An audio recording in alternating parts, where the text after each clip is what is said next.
in the near future.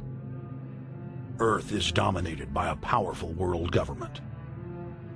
Once free nations are slaves to the will of a tiny elite. The dawn of a new dark age is upon mankind. Countries are a thing of the past. Every form of independence is under attack, with the family and even the individual itself nearing extinction.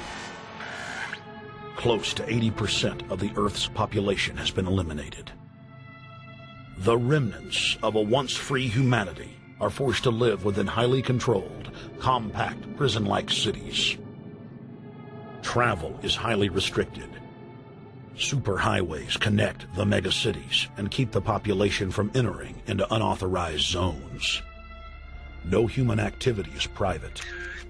AI supercomputers chronicle and categorize every action. A prison planet dominated by a ruthless gang of control freaks, whose power can never be challenged. This is the vision of the global elite, their goal. A program of total dehumanization, where the science of tyranny is law. A worldwide control grid, designed to ensure the overlord's monopoly of power forever. Our species will be condemned to this nightmare future unless the masses are awakened to the New World Order master plan and mobilized to defeat it. Erected by a secretive group, the Georgia Guidestones are a testament to the elite's plan for a world religion, global laws, with a global court and army to enforce it. And set in stone, it is written that the population never rise above 500 million.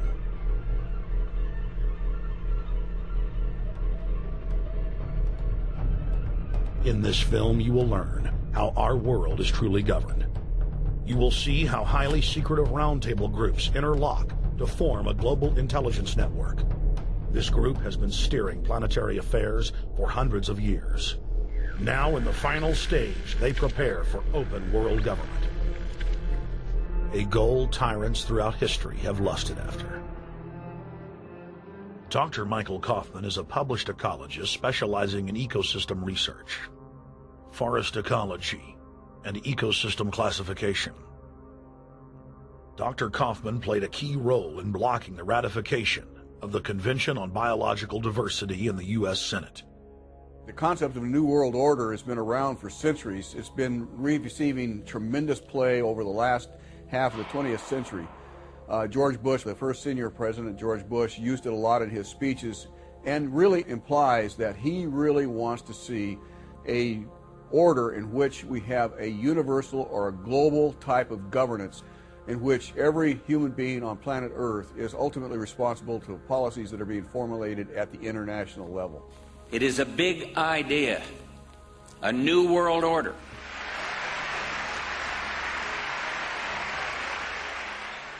President Bush said that the New World Order was in tune, and that's what they were working for. The UN is part of that government. They're working right now very significantly for a North American Union. That's why there's a lot of people in Washington that don't care too much about our borders.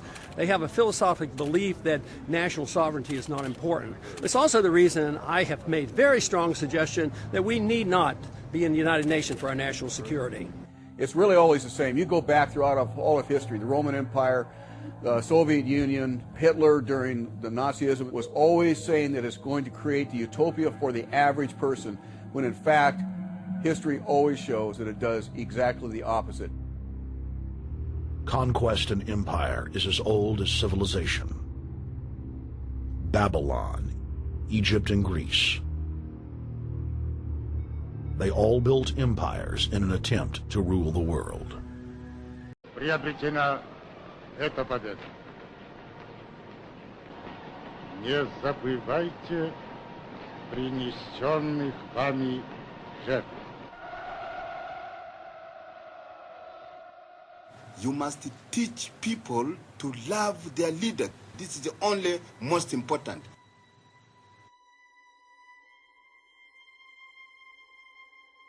Why don't we learn from the mistakes of our ancestors? Why does humankind find itself bound in a cycle of bloodshed and enslavement? Predatory elites have always rationalized their oppression by claiming that they are superior and have the divine right to rule, when all they really are is a gaggle of ruthless psychopaths, parasitically feeding on the host population until their cancerous movement causes the collapse of the host. There have been thousands of tyrannical governments in history, and less than 10 that can truly be called free. In the 20th century alone, over 150 million people were murdered at the hands of the state. In Russia, the Red Terror consumed the lives of more than 60 million men, women, and children. Hitler's war killed 22 million. During Mao Zedong's reign alone, more than 60 million peasant farmers were killed. And the list goes on. 300,000 innocent civilians killed in Guatemala. More than 2 million souls brutally murdered by the government of Cambodia. 1,500,000 killed in Turkey. 300,000 in Uganda. 800,000 plus hacked to death with machetes in Rwanda. Sadly, there are too many examples of innocent families being exterminated by their governments on an industrial scale to name them all. It is a historical fact that the state is the #1 cause of unnatural death. If you take the 150 million people killed by power-mad government in the last century and divide it by 100,000, the number of souls lost would fill the biggest sports stadium, packed with 100,000 screaming fans, 1,500 times over. That's 1,500 sports stadiums, crammed with 100,000 people each, all exterminated. For those who think it can't happen here or won't happen to them, you have been warned.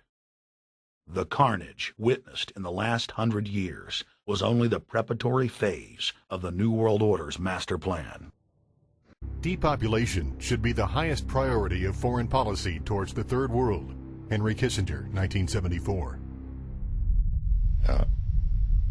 There's a need for a New World Order, but it has different characteristics in different parts of the world. Now, none of this may succeed this time, but this to me is sort of the outline by which someday, in the next few years, a solution will emerge. Where does this mindset come from? Why do the elites kill the largest masses of people when no one is resisting them, when they've already attained total control? What ideology drives the elite psychopath? And somebody mentioned, well, why would they want to reduce the human population when that means less money for them? Most people have no idea. They're not after money. They have all the money they need. They're after power. That's their aphrodisiac. In 1998, Ted Turner pledged to give more than $1 billion to the United Nations to be spent in the implementation of population reduction policies planet-wide.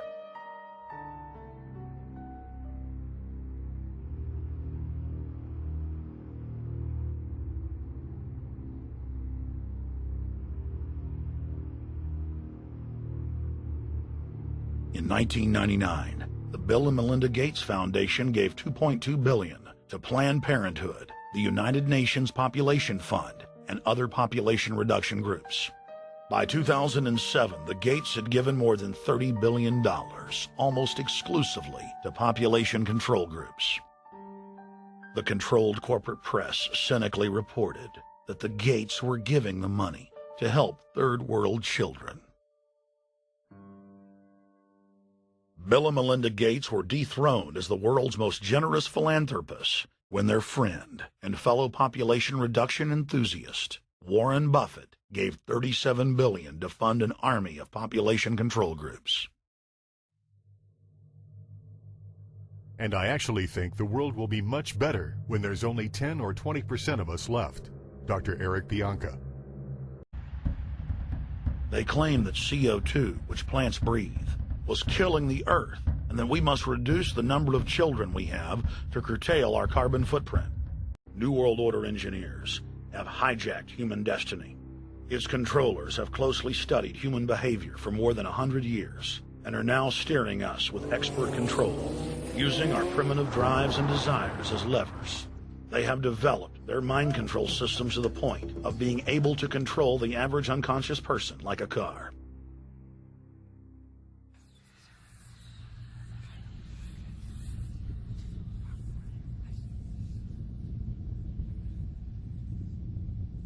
Technology has become so powerful in its capacity for destruction that free humanity cannot afford to let psychopathic technocrats with delusions of grandeur repeat the mistakes of their forebears, because it is highly probable that this time they may destroy everything, including themselves in their mad rush for godhood.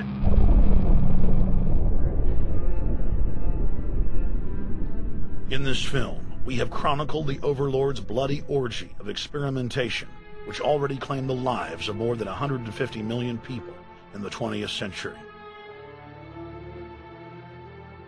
And now, they are promising to deliver an invincible tyranny that will dwarf their past exploits.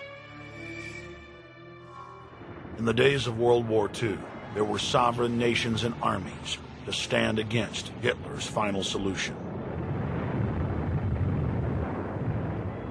Once world government is in place, no one will be able to stop the New World Order's plans for global population reduction.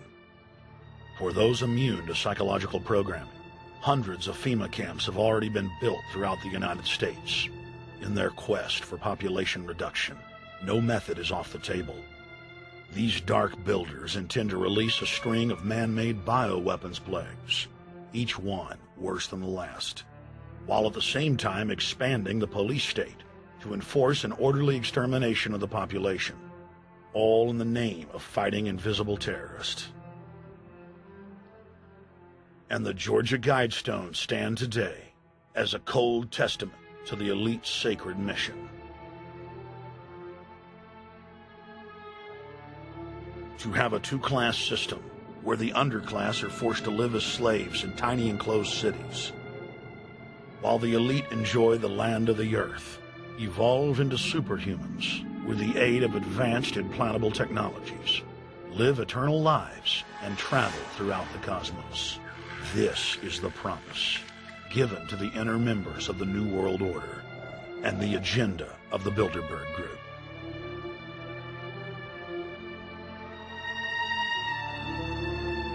It doesn't mean the Serbs were angels. It doesn't mean Gaddafi's a good guy. The point is it's part of a larger operation. And people are given this false moral reason. But then meanwhile, U.S. Army kill teams posing with the dead women and children. It's so manly.